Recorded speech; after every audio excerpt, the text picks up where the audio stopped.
नमस्कार. तर आज म्हण घेऊया, कळतंय पण वळत नाही. अर्थ अगदी सोपा आहे. एखादी गोष्ट आपल्या बुद्धीला समजतीये, पण प्रत्यक्षात ती कृती होत नाही. आता कित्येकांना माहिती आहे सकाळी लवकर उठण्याचे किती फायदे आहेत. एकतर तब्येतही चांगली राहते आणि सकाळपासून कामांचं वेळेचं नियोजन नीट होतं. पण उठायचं नाही, आळस. आळस तर आपला महाशत्रू आहे शरीराचा, पण बऱ्याच जणांनी त्याला जवळ केलेला आहे. कळतंय पण वळत नाही.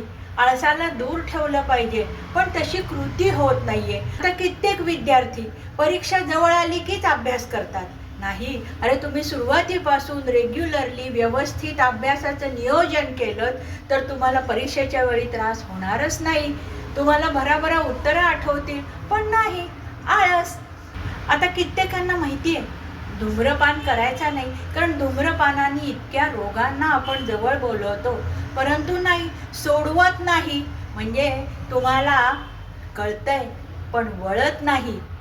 आता कित्येक पालक मुलांना सांगतात, अरे मोबाईल बघू नका सारखा, TV सारखा बघू नका, कारण त्यामुळे डोळ्याला त्रास होतो, अभ्यासावर परिणाम होतो, तुमच्या शरीरावरती परिणाम होतो, भूक लागत नाही.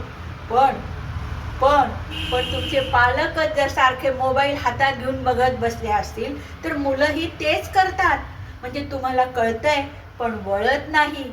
त्यामुळे काय होतं, तुमच्या शिक्षणावर परिणाम होतो, सकाळी उठण्यावर परिणाम होतो. सकाळी उठायला 10 वाजतात, रात्रीचे जेवायला 10 वाजतात.